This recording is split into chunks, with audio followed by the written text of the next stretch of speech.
चतुराई और त्वरित सोच के लिए जाने जाते थे। वह हमेशा दूसरों को मात देने और जो चाहता था उसे पाने के मौके की तलाश में रहता था। एक दिन जब फेलिक्स जंगल में घूम रहा था, तो उसकी नजर मिलो नाम के एक चंचल और शरारती बंदर पर पड़ी। मिलो अपनी चपलता और व्यवहारिक चुटकुलों के प्रति प्रेम के लिए जाने जाते थे।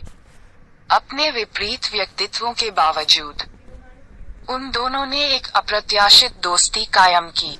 फेलिक्स अपने तेज दिमाग के साथ अक्सर जंगल में अन्य जानवरों को मात देने के लिए विस्तृत योजनाएं बनाता था, जबकि मिलो अपने तेज हाथों और त्वरित सजगता के साथ मौज मस्ती में शामिल होने के लिए हमेशा तैयार रहता था।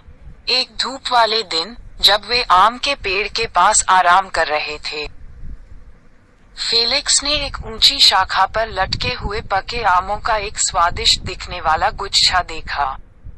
वह मिलो की ओर मुड़ा और बोला, मेरे पास एक विचार है।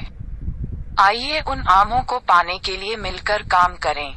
मिलो चुनौती से उत्सुक होकर उत्सुकता से सहमत हो गया। फेलिक्स ने सुझाव दिया कि मिलो पेड़ पर चढ़ जाए और आमों को नीचे फेंकना शुरू कर दे, जबकि फेलिक्स उन्हें पकड़कर बाद के लिए दूर रख देगा।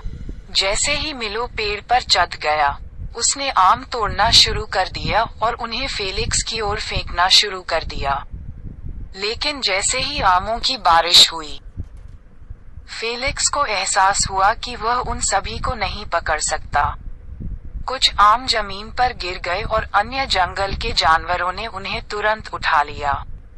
स्थिति से निराश फेलिक्स ने मिलो को लापरवाही बरतने और आम ठीक से न फेंकने के लिए डांटा। फेलिक्स की बातों से आहत होकर मिलो ने उसे सबक सिखाने का फैसला किया।